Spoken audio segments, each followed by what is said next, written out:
ফ্যাশনের আকাশে যখন নতুন তারার মতো জ্বলে উঠছে সিউল, তখন র্যাম্পে শুধু পোশাক নয়, হাঁটছে সাহস আর ভবিষ্যতের স্বপ্ন।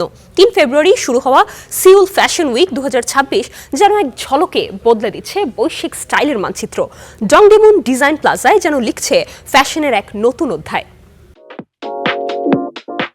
সিউলের আইকনিক ডংডেমন ডিজাইন প্লাজায় জমে উঠেছে এবারের ফ্যাশন মহাযজ্ঞ।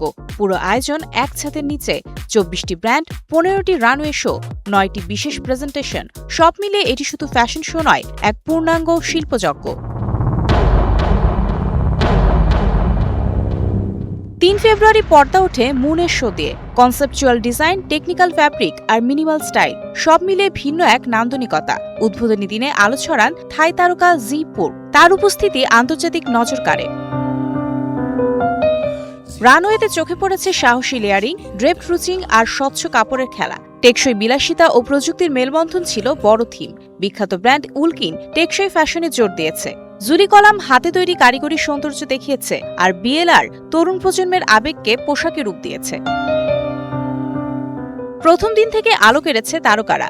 অভিনেতা Yeo Sang Hyun, Korean boy band TXT এর হুয়েনিং কাই আর র্যাপার পার্ক উ জিন সবাই একে একে রানওয়ে ও ফটোওয়ালে নজর কাড়েন। অন্যদিকে রানওয়েতে মডেল হিসেবে আলো ছড়ান আইফি এর কাসিয়া। র্যাম্পের বাইরে বড় খেলাটা চলছে ট্রেড শোতে। 92টি ব্র্যান্ড, 20 দেশে ক্রেতা, সবাই কোরিয়ান ফ্যাশনে বিনিয়োগের সুযোগ খুঁজছে। The next chapter of K fashion ফোরামে বিশেষজ্ঞরা আলোচনা করছেন কিভাবে কোরিয়ান ফ্যাশন বৈশ্বিক শক্তি হয়ে উঠছে। রানওয়ে মূলত আমন্ত্রিতদের জন্য হলেও ডিটিপির বিশাল এলইডি স্ক্রিন আর ইউটিউব লাইভের মাধ্যমে সাধারণ দর্শকরাও এই অভিজ্ঞতার অংশ হতে পারছে। সৃজনশীলতা, প্রযুক্তি আর ব্যবসার মেলবন্ধনে সিউল ফ্যাশন উইক 2026 প্রমাণ করছে কোরিয়ান ফ্যাশন এখন কেবল ট্রেন্ড নয়, বৈশ্বিক শক্তি। Mario Sen, star entertainment.